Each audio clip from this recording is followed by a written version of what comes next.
नमस्कार. आपल्या बदलापूरच्या नवरात्री स्पेशल जागर नवप्रेरणांचा या कार्यक्रमात मी श्रद्धा तुम्हा सर्वांचं खूप खूप स्वागत करते. सप्तमीचे दिवशी सप्तशृंगी गडावरी हो, तेथे तू नांदसी भोवती पुष्पे नाना परी हो. शेवंती जाईजुई पूजा रेखी येली वरवी हो, भक्त संकटी पडता झेलूने घेसी वरची हो.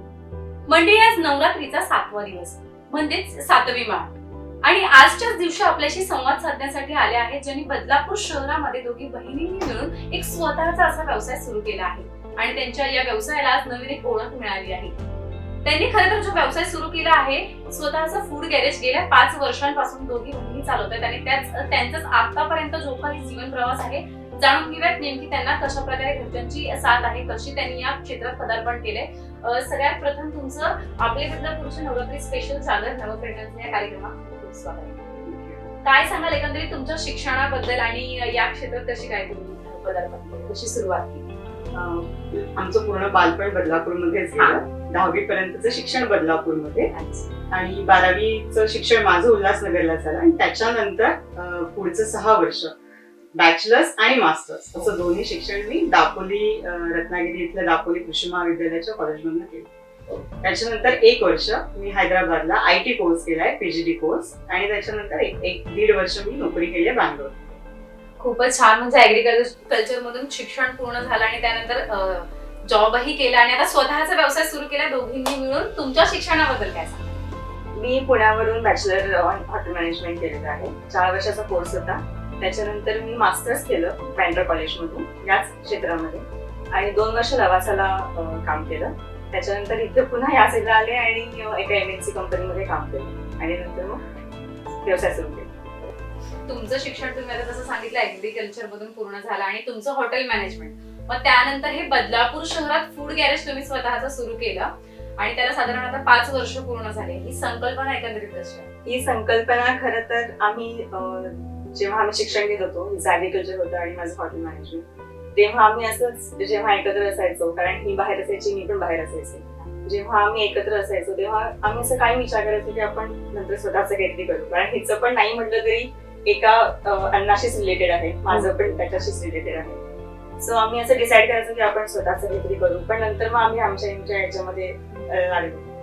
पण आता कुठेतरी असं क्लिक झालं होतं की आपण आधी असा विचार केला होता करायचा, मग त्याच्यावरती काय करू शकतो, आपण काय करू शकतो, थोडस जुळवाजुळव केली आणि मग ह्या संकल्पनेला आम्ही सुरुवात केली.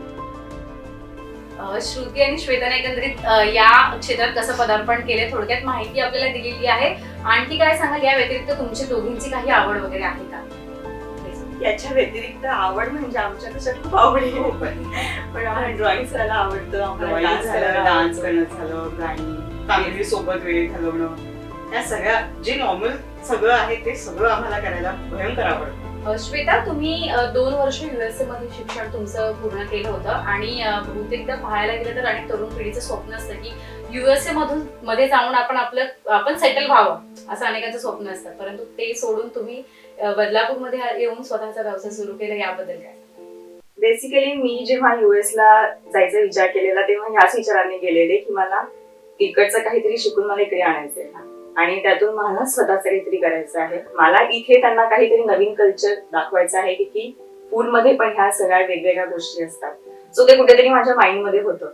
मला ऑपॉर्च्युनिटी पण आली तिथे एक्सटेंड करायचा व्हिसा वगैरे, पण नाही केलं कारण माझं ते डिसाइडेड होतं की मला इथे येऊनच काहीतरी करायचंय.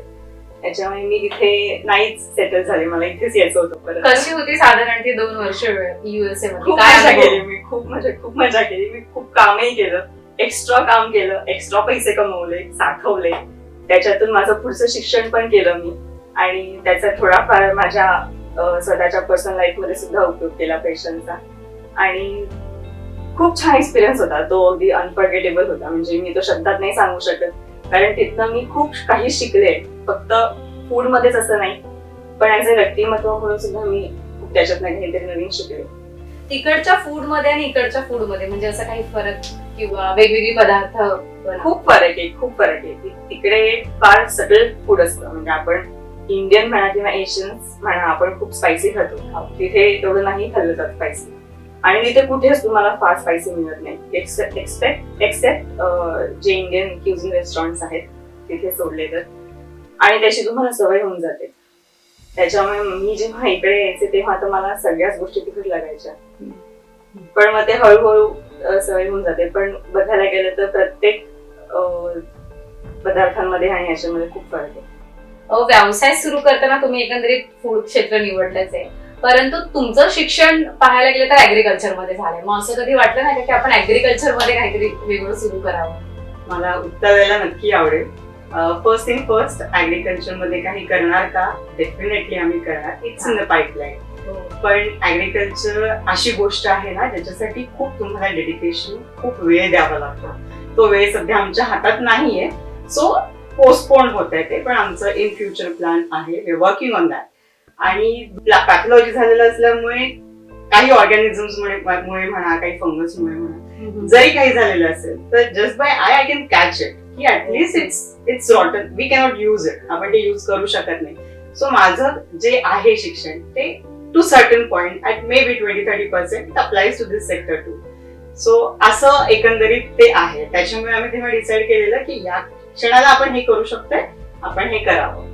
म्हणजे पुढे प्लॅन तरी आहे. डेफिनेटली आहे. कोणत्याही व्यवसाय आपल्याला सुरू करायचा असेल किंवा काही अचीव करायचं असेल, सगळ्यात महत्वाचा असतो तो म्हणजे घरच्यांचा पाठिंबा. आणि तुमच्या दोघींचं लग्न झालंय, तर तुम्हाला तो कशा प्रकारे मिळणार? घरी आमच्याकडे आमचं सगळ्यात मोठं आणि भक्कम सपोर्ट म्हणाल तर आमची आई. म्हणजे जेव्हा आम्ही डिसाईड केलं की आपण हे चालू करूया, तेव्हा फायनान्शियली म्हणा, मॉरली म्हणा, प्रत्येक बाबतीमध्ये ते आमच्या बरोबर एकदम ठाम उभे राहिले.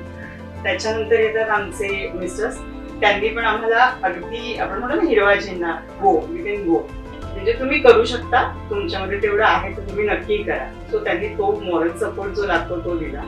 आणि आमच्या सासरच्यांनी सुद्धा आम्हाला कधीही कुठल्याही प्रकारची अडचण, म्हणजे की तुम्ही ह्या फंक्शनला नाही या, तुम्ही घरात लक्ष देत नाही या, किंवा तुम्ही कुठेतरी, ते सगळं बॅलन्स करून करण्याचा प्रयत्न आम्ही जितका केला तितका तुमच्या घरच्यांनीही केला. म्हणजे अगदी सांगायचं तर आम्ही सुरू केलं तेव्हा माझा मुलगा 8 महिन्याचा होता. सो त्याने सुद्धा या गेल्या 6 वर्षामध्ये कधी आमच्याकडे असा हट्ट धरला नाही की नाही आई तू घरीच थांबलं पाहिजे, मावशी तू माझ्याबरोबर आता घरीच खेळायला थांबलं पाहिजे. So even he supported us in a way की तुमचं काम आहे, तुम्ही त्यावेळेला तुमचं काम करा. म्हणजे स्वतःचा जॉब तुम्ही आधी सुरुवातीला करत होते तो सोडून एकंदरीत खूप अशा रिस्क देखील असते. आपण सुरू करतो व्यवसाय, त्याच्यामध्ये यश येईल नाही येईल, तुमच्या बाबतीत एकंदरीत कसं होतं? तुमच्या बाबतीत पाठिंबा कसा होता घरच्यांचा? माझ्यासाठी घरच्यांचा पाठिंबा खूप महत्वाचा होता, कारण ही कन्सेप्ट पहिल्यांदा घरच्यांना सांगणं आणि ते त्यांच्याकडनं, म्हणजे आपण म्हणतो ना की त्यांच्याकडनं तो सपोर्ट मिळवणं, ही सगळ्यात मोठी स्टेप होती. पण आमच्या घरचेच, आमचे माहेरचे म्हणा किंवा सासरचे म्हणा, ते एवढेच समजदार आहेत की त्यांना फार असं काही एक्स्ट्रॉर्डिनरी किंवा असं काही इकडून तिकडून सांगून त्यांना समजावं लागलं नाही. आम्ही त्यांना कन्सेप्ट सांगितले की आमचं असं असं आहे, तुमचं काय मत आहे. त्यांनी कधीच आम्हाला आडकाठी केली नाही. त्यांचं तेवढंच म्हणणं होतं की जे पण काही आहे ते व्यवस्थित करा, ह्या सगळ्याचा विचार करून जी पण काही पावलं घ्यायची आहेत पुढची ती तुम्ही व्यवस्थित घ्या, हेच त्यांचं म्हणणं. त्यांनी ऍडजस्टमेंट केलंय खरं तर, त्यामुळे आज तुम्ही 5 वर्ष मेन ऍक्च्युली आमचा पाठिंबा खूप महत्वाचा आहे. त्याच्यामुळे आम्ही 5 वर्ष अजून टिकून आहोत आणि हे सगळं त्यांच्यामुळेच आहे. बदलापूर शहरात एकंदरीत तुम्ही फूड गॅरेज ही आगळी वेगळी संकल्पना आणली आहे, तर एकंदरीत त्याबद्दल काय सांगाल? याचा निर्माण ही कसं काय झालं? इथे कसं होतं ना, 5 वर्षापूर्वीच जर आपण बदलापूर पर्टिक्युलरली एखाद्या रेस्टॉरंट किंवा फूडच्या रिलेटेड बघितलं तर इथे फक्त काही मोजकी रेस्टॉरंट होते जिथे इंडियन आणि चायनीज किंवा अशा गोष्टी मिळायच्या.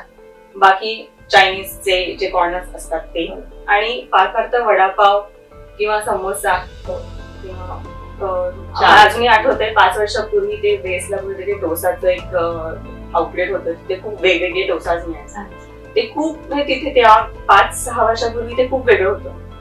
तिथपर्यंत ते रिस्ट्रिक्टेड होतं, म्हणजे इंडियन तेवढंच रिस्ट्रिक्टेड होतं. मग आम्ही विचार केला की आपण पण तेच देऊन पुन्हा त्याच वर्तुळात का उतरायचं, आपण काहीतरी त्याच्या व्यतिरिक्त देऊया, जेणेकरून लोकांना कळेल की ह्या सुद्धा गोष्टी बाकीच्या देशामध्ये होतात आणि त्या इथे सुद्धा आम्ही बनवून तुम्हाला देऊ शकतो. सो पहिल्यांदा आम्ही खूप मेन्यू आम्ही डोळ्याखालना घातले, खूप पेपरचं अक्षरशः खूप अल्ट्रेशन्स केले. आणि मग आम्ही सगळ्यात पहिला मेनू थोडा छोटा होता आमचा, पण तो बनवला. काय सुरुवात काय होती? इथे ना पास्ता किंवा मोमोज वगैरे ह्या गोष्टी फार मिळायच्या नाही 5 वर्षापूर्वी. तर आम्ही डिसाईड केलं की ह्या गोष्टी देताना सुद्धा आपण अशा पण गोष्टी देऊ ज्या लोकांना थोड्याफार माहिती आहेत. सो म्हणजे आल्यानंतर एकदम त्यांना असं नको वाटायला की मी काय खातोय. सो सेफर साईड साठी म्हणून आम्ही सँडविचेस पण ठेवले आणि मोमोज पण ठेवले, पास्ताच ठेवले, अजून टोस्ट वगैरे फ्रँकीज होते. सो लोकांना बेसिकली टोस्ट आणि सँडविच ह्याच्यातला फरकही माहिती नव्हता. सो तो सुद्धा आम्हाला त्यांना समजून सांगावा लागत होता. सो काही इटालियन साईट्स असतात, ब्रुशेटा असतात वगैरे, हे सुद्धा नवीन आम्ही तिथे कन्सेप्ट नवीन नवीन टाकलेल्या. आणि मग जेव्हा आम्ही फूड गॅरेज हे नाव डिसाईड कसं केलं, तर आम्ही खूप नावं होती आमच्या डोक्यामध्ये, पण मग तीच रिपीट होत होती. काहीतरी वेगळं, आपण मेनूच वेगळा बनवतोय म्हटल्यानंतर नावही काहीतरी युनिक असायला हवं. सो मग द फूड गॅरेज हे नाव आम्ही डिसाईड केलं. आणि आमचा एक भाऊ आहे प्रेम म्हणून, तर त्यांनी मला सांगितलेलं की ताई तुला करायचं असेल तर प्लीज मला सांग, आपण पण मिळून काहीतरी करू, मी तुला हेल्प करेन. सो मी त्याला ही कन्सेप्ट सांगितली आणि त्याने तो म्हणाला की ताई नाव खूप छान आहे द फूड गॅरेज म्हणून. सो मी त्याच्या रिलेटेडच तुला इंटेरियर करून दिली. नक्कीच आम्ही भेट दिली आहे द फूड गॅरेजला. आणि फूड गॅरेज मध्ये मला एक वेगळी अशी गोष्ट पाहायला मिळाली की फूड गॅरेजच्या राईट साईडला असे म्हणजे चिप्स वगैरे असे लावलेले आहेत, ते नेमकं ते काय? ते आहेत फीडबॅक्स. म्हणजे आपण नेहमी रेस्टॉरंट मध्ये जातो आणि फूड म्हणतात खाऊन झाल्यानंतर आपल्याला एक फीडबॅक फॉर्म दिला जातो, त्याच्यानंतर आपण लिहितो किंवा स्टार मार्क्स देतो, किंवा सर्व्हिस कशी आहे, तुम्हाला काय आवडली ह्याच्याबद्दल लिहितो. सो आम्हाला ते दाखवायचं होतं लोकांना. बेसिकली आपण फक्त ते लिहितो आणि ते देऊन टाकतो वेटरकडे, आणि मग ते एखाद्या याच्यामध्ये जातं, म्हणजे एखाद्या आपण स्टोर करतो आणि त्याच्यावरनं मग ते पुढे प्रत्येक रेस्टॉरंट त्याच्यावरनं डेव्हलप करत जातं. सो ते फीडबॅक्स आम्हाला दाखवायचे होते. लोकांना पॉझिटिव्ह रिव्ह्यूज बरोबर निगेटिव्ह रिव्ह्यूज सुद्धा कळायला हवे, हा आमचा बेसिक आहे. आणि ते कलरफुल लावल्यामुळे it became a part of an interior. So ते पण झालं आणि लोकांना येता जाता ते वाचायला किंवा बघायला सुद्धा आवडतं की काय. फूड गॅरेजची एकंदरीत संकल्पना आपण जाणून घेतली आहे. फूड गॅरेजचं वैशिष्ट्य काय आहे, काय सांगाल, नेमके कोणकोणते पदार्थ, वेगळे पदार्थ असे त्या ठिकाणी मिळतात काय? नाविन्यपूर्ण पदार्थ असं म्हणाल तर 5 वर्षापूर्वीचा जर आपण विचार केला, जेव्हा आम्ही चालू केलं त्यावेळेला कॉन्सेप्ट पास्तामध्ये, लोकांना पास्ता म्हणजे काय हे माहित होतं, पण पास्तामध्ये एक रेड सॉस पास्ता येतो, एक व्हाईट सॉस पास्ता येतो. सो आम्ही नवीन द्यायचा असा प्रयत्न केला की ते दोन्ही सॉसेस एकत्र करून आपण तो सर्व करावा. सो तेव्हा आम्ही त्याला पहिले पिंक पास्ता म्हणून सर्व करायचो बिकॉज ऑफ द कलर. नंतर आम्ही त्याला आता कॉम्बिनेशन पास्ता म्हणून the same thing combination pasta म्हणून सर्व करतो, सो दॅट लोकांना पिंक पास्तामुळे कन्फ्युजन होऊ नये कॉम्बिनेशन म्हणजे काय. त्याच्यानंतर सँडविचेस मध्ये सुद्धा, चिकन सँडविचेस मध्ये आम्ही खूप वेगवेगळे पदार्थ इनकॉर्पोरेट करायचा प्रयत्न केला. बार्बिक्यू झाला, त्याच्यानंतर टिक्का सँडविच केलं, त्यानंतर तेरियाकी म्हणून एक सॉस आहे वेगळा, तो आम्ही सँडविचेस मध्ये, चिकन सँडविचेस मध्ये इनकॉर्पोरेट केला. नंतर इटालियन पदार्थांमध्ये पिझ्झा, पास्ता सोडून सुद्धा बऱ्याच साईड डिशेस असतात. सो त्यातली एक साईड डिश आम्ही सर्व करायचं डिसाईड केलेलं ब्रुशेटा म्हणून, बिकॉज म्हणजे लोकांना फार जास्त माहिती नव्हता. सो तो ब्रुशेटा ही गोष्ट आम्ही नवीन इटालियन चालू केली. त्याच्यानंतर क्रिस्पी फ्राईड चिकन आहे जे आम्ही पहिल्यांदा बदलापूरमध्ये चालू केलं. तोपर्यंत बदलापूरमध्ये क्रिस्पी फ्राईड चिकन हा पदार्थ नव्हता मिळत. तशा मेन्यू मधल्या बऱ्याचशा गोष्टी आहेत ज्या 5 वर्षापासून आमच्याकडे आहेत आणि अजूनपर्यंत लोकांना त्या आवडतात.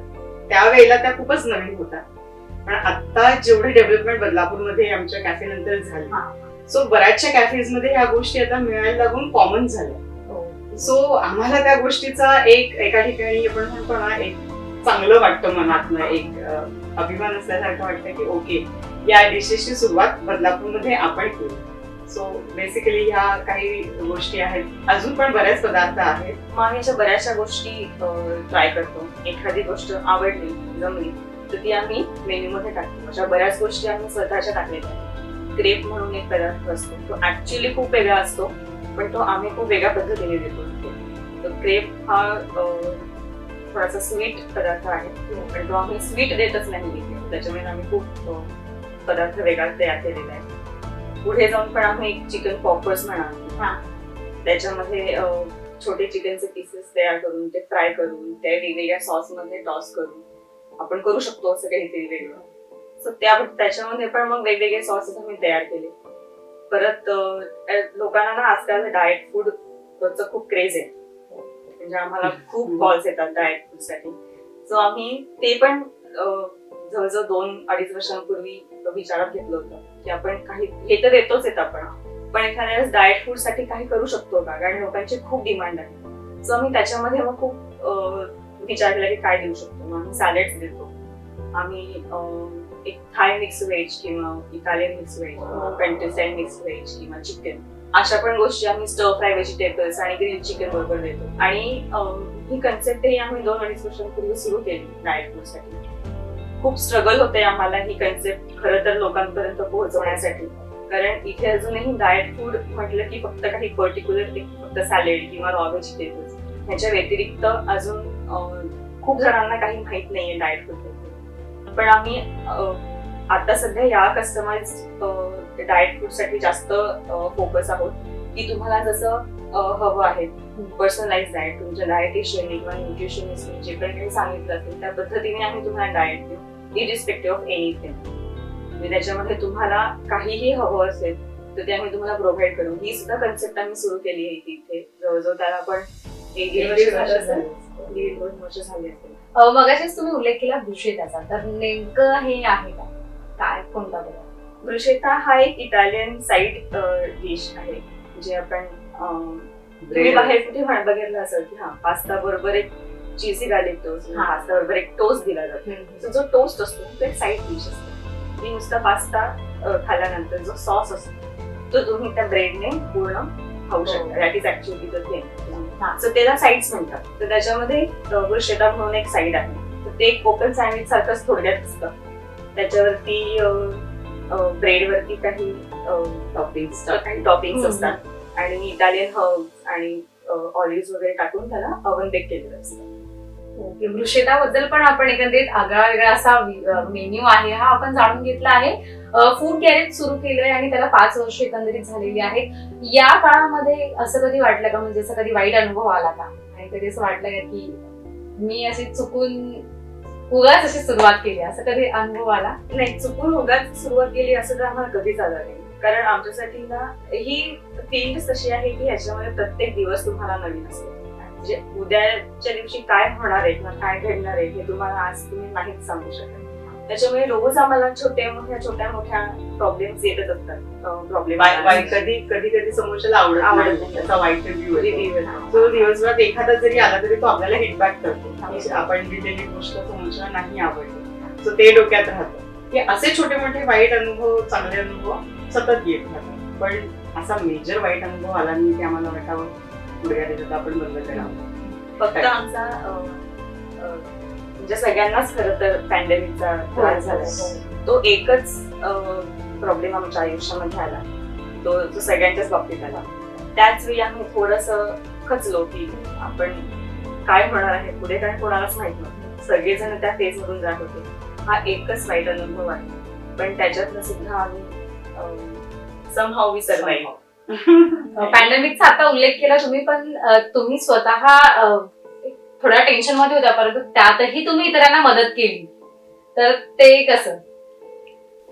ती सिच्युएशन अशी होती ना की नाही शब्दात सांगता येत खरं तर, कारण सगळेच त्या पॅन्डेमिक मध्ये काही ना काहीतरी फेस करत होते.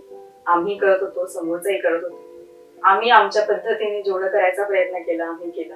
फार वेगळं काहीच केलं नाही, पण इच्छा वाटली की काहीतरी आपण करू शकतो आपल्या परीने, तेवढं आम्ही केलं. हॅरीचा वाटा म्हणावा थोडंसं, एका दिवसासाठी का होईना.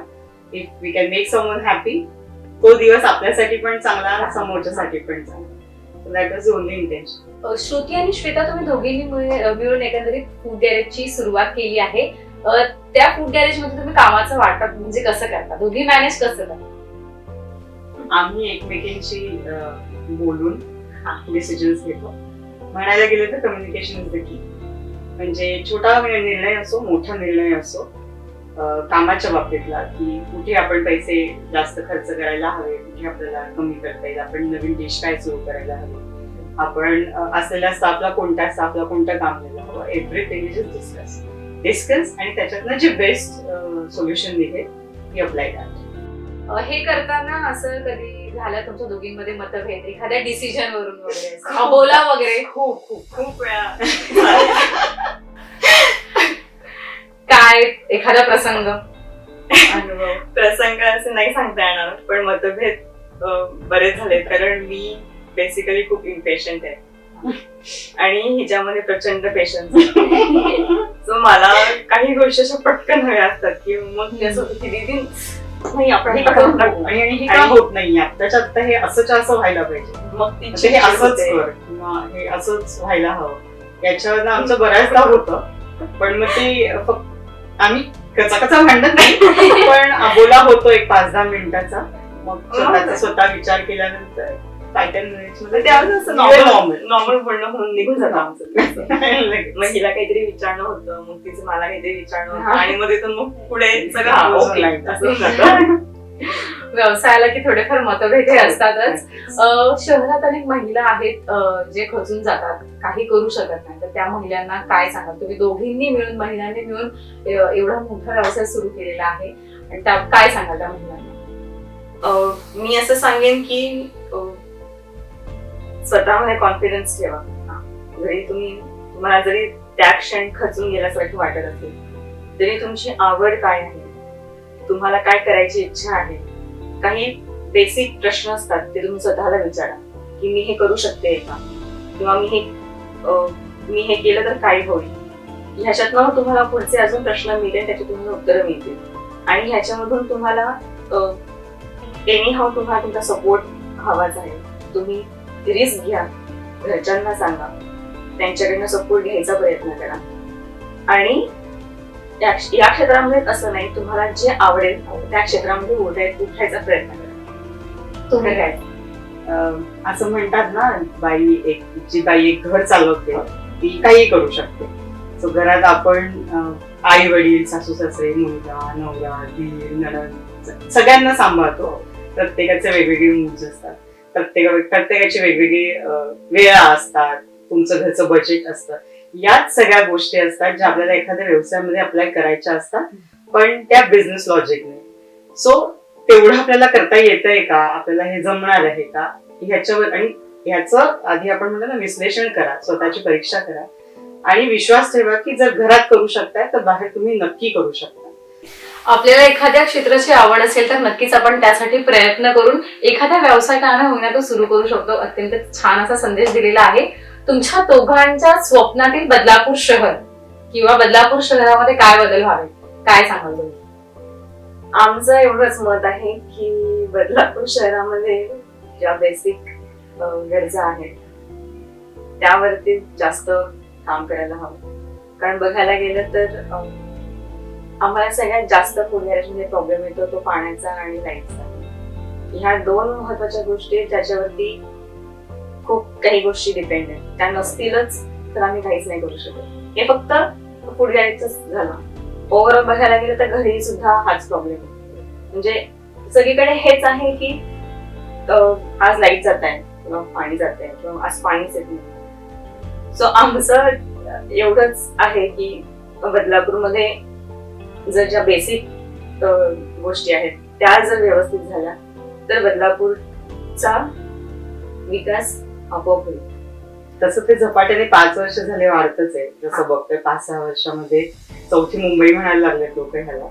सो 4थी मुंबई जसं म्हणताय, ज्या प्रकारे बिल्डिंग वाढतायत, ज्या प्रमाणात व्यवसाय वाढतायत, त्या प्रमाणात अजून इन्फ्रास्ट्रक्चर नाहीये. सो ते इन्फ्रास्ट्रक्चर मुंबईच्या लेवलचं जर बाकीचं असेल ते सुद्धा त्या प्रमाणात असावं, सो दॅट इथे राहणं सगळ्यांना अधिक सोयीचं होईल. That is only thing. Otherwise बाकी डेव्हलपमेंट बदलापूरमध्ये होतेच आहेत, सगळेजण करतातच आहेत प्रयत्न त्यासाठी. या सगळ्यामध्ये मला एक गोष्ट आणखी ऍड करायला आवडेल की ज्यावेळेला आम्ही हे 5 वर्षापूर्वी चालू केलं त्यावेळेला बदलापूरमध्ये वडापाव, चाट्स किंवा डोसा वगैरे ह्याचं कल्चर जास्त होतं. सो चालू करताना मनात एक भीती होती की आपण वेगळे पदार्थ आणतोय, पण लोकांना ते आवडतील का, लोक खरंच खातील का, येतील का, आपण केलेल्या प्रयत्नांना यश येईल का नाही. पण अगदी पहिल्याच दिवशी जेव्हा आम्हाला चांगला प्रतिसाद मिळाला, खूप लोकांनी येऊन आम्हाला कॉंग्रॅच्युलेट केलं, नवीन नवीन पदार्थ त्यांनी इतक्या ग्रेसफुली एक्सेप्ट केले, आणि एक्सेप्टच नाही केले, पुन्हा पुन्हा येऊन खाल्ले. अगदी पहिल्या वर्षी आमच्याकडे येणारे लोक अजूनही येतात. सो आम्ही त्यांच्याप्रती खूप ग्रेटफुल आहोत की ते आमच्याकडे येतात म्हणून आम्ही मोठे होतोय किंवा म्हणून आम्ही नवनवीन पदार्थ देऊ शकतोय. सो आमचे जे ग्राहक आहेत, जे कस्टमर्स आहेत, जे आमच्याकडे येतात, त्यांचा सुद्धा आम्हाला या 5 वर्षामध्ये खूप मोठा त्यांचा आम्हाला हातभार लागलाय की आम्ही पूर्ण 5 वर्ष सस्टेनेबली हा व्यवसाय करू शकलोय. आणि ते ना नेहमी आमच्याकडनं एक्सपेक्ट करतात की 2-3 महिने झाले ना की काही काहीतरी काहीतरी नवीन काढणार, काहीतरी नवीन आलंय का असं विचारतात. त्याच्यामुळे आम्हाला असं वाटतं की नाही, आपण ह्यांना काहीतरी आता नवीन द्यायला हवं.